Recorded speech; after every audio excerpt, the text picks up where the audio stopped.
All right, another episode of the Mansformation podcast, myself and James again. This time we're going to talk about how to fix your energy. Okay, this is an issue we'll see a lot. People low energy, and obviously low energy will lead to them not wanting to go to the gym or do anything, or be bothered with the kids when they get home from work, or be bothered with the missus or the partner.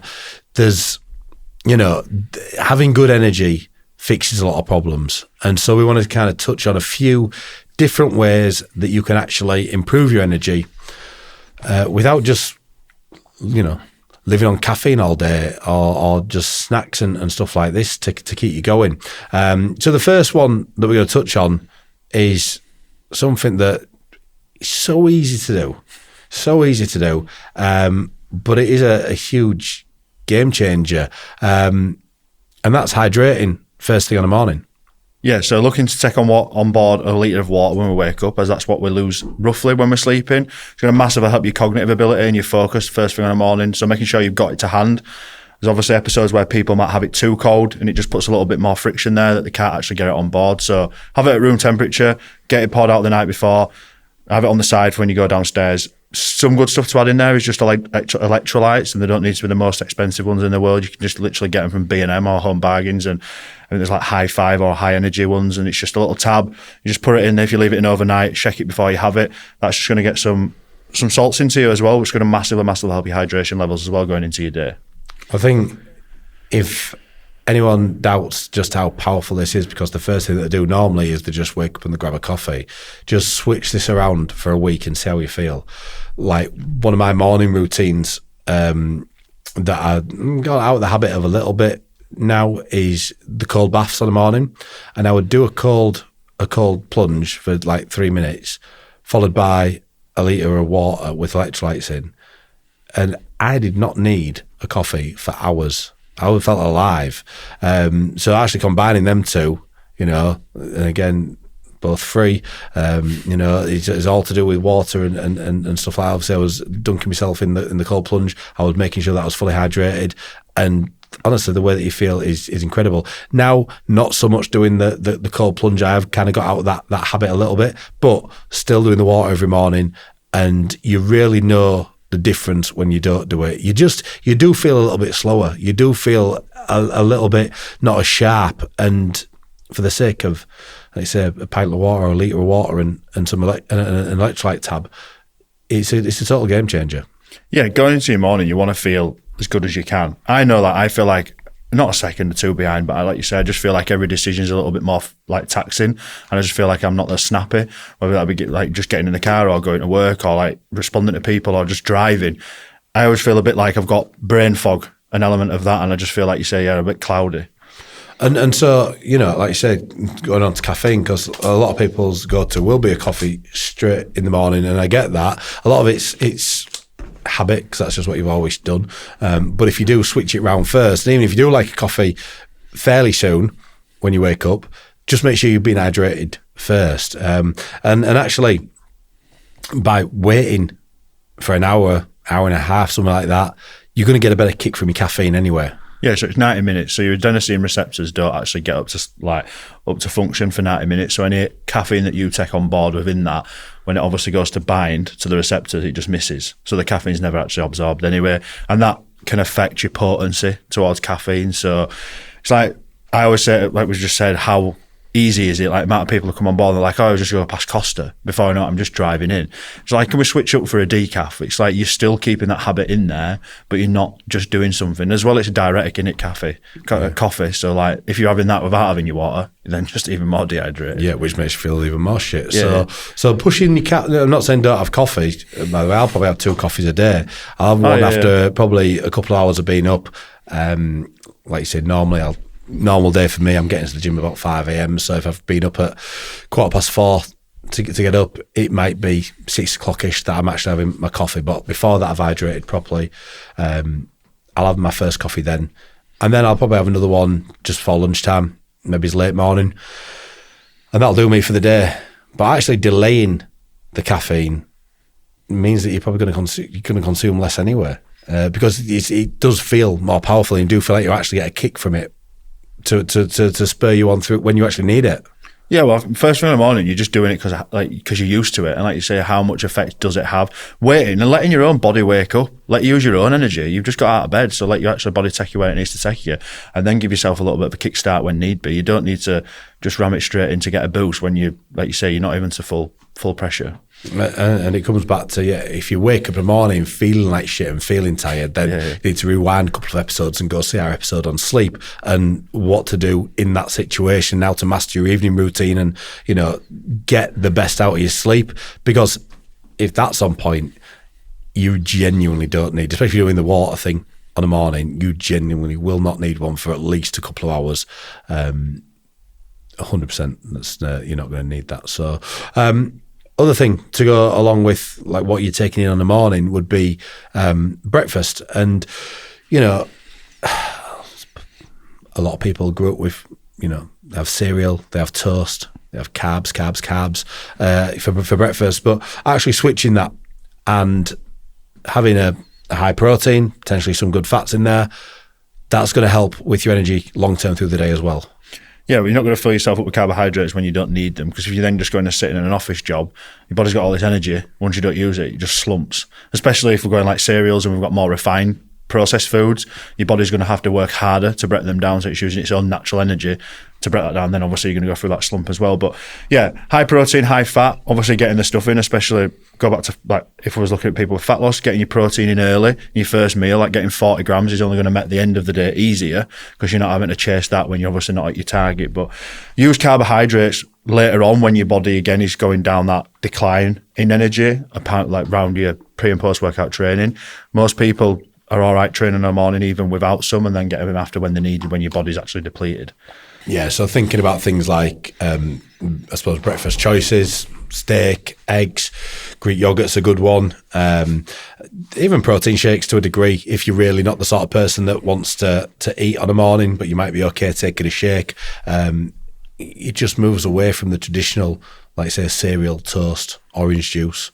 Like say, just a lot of sugar to start your day, and it's gonna spike your insulin. It's gonna mean that you're crashing later on in the day, and that's gonna have a big negative effect on your energy levels. And that's not to say anything with, like, obviously Greek yogurt might have some carbs in there, but it means like not anything that's got a huge amount. Yeah, it's not a bowl of Frosties, is it? Or a bowl of like orange juice from conconcentrate. It's just absolutely full to the brim with sugar. So just think a little bit more about that. And again, try it yourself, and you will 100% feel the effects of it. So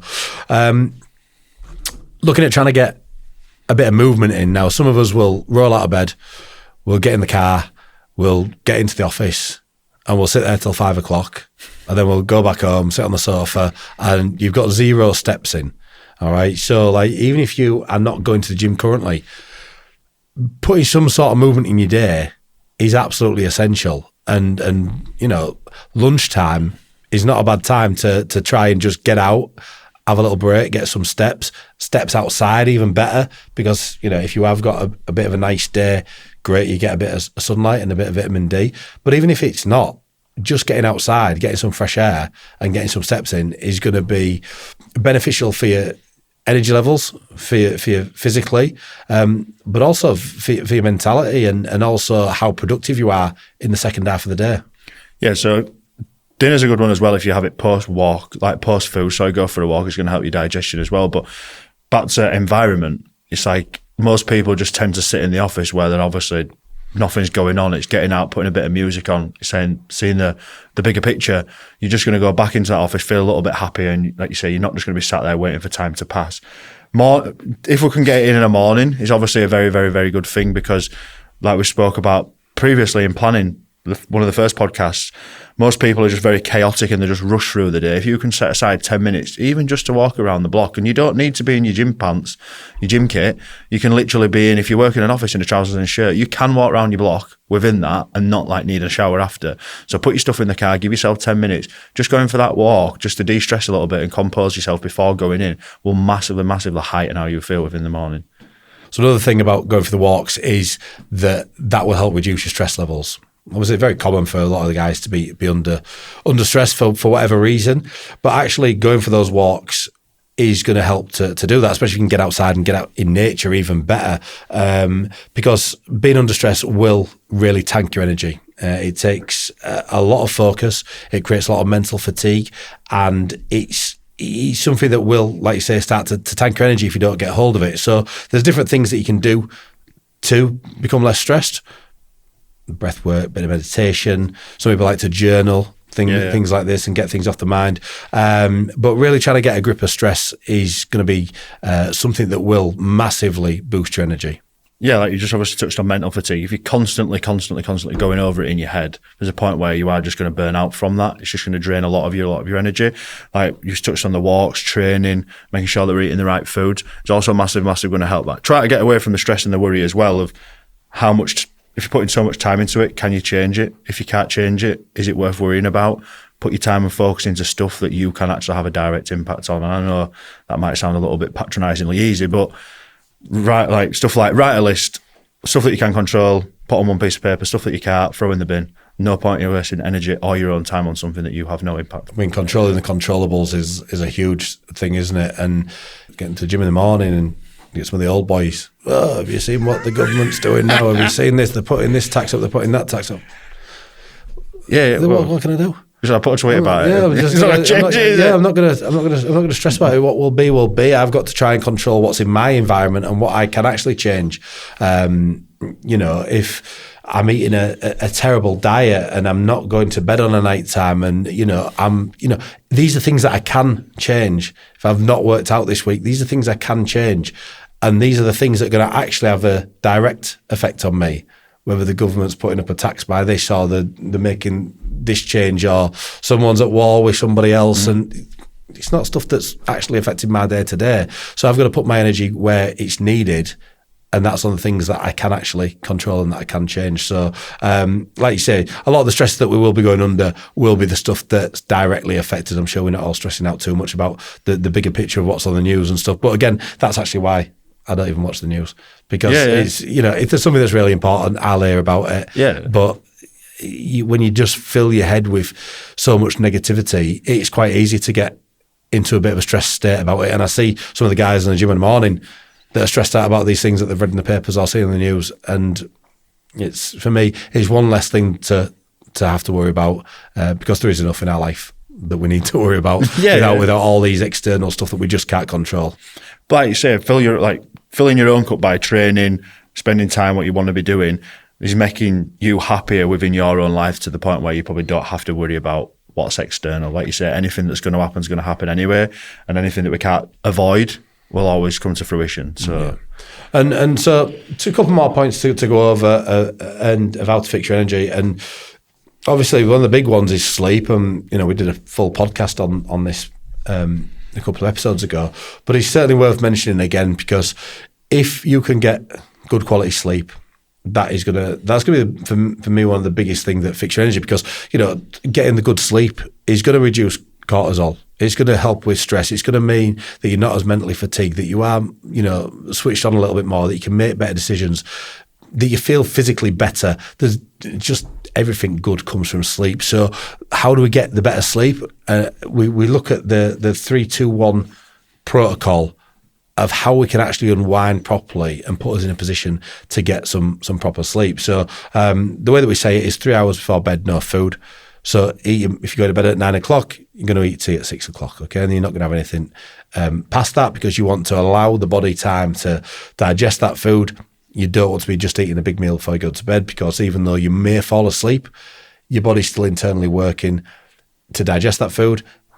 And so it's not allowing you to get into that good quality deep sleep and REM sleep. And that's going to have a big effect on it, all right? And 2 hours before you go to bed would be no work. So many of us are guilty of working late into the night and just keep pushing. I'll just finish this. I'll just finish that. And, if you do that up till you go to bed, you're going to be feeling burnt out. You're going to be feeling a little bit wired. You're going to have a lot of stuff running around your brain that's probably not closed up, because if we're working that late into night, probably chances are we're not actually finishing that project and putting it to an end. We're just, we've still got a little bit more to do.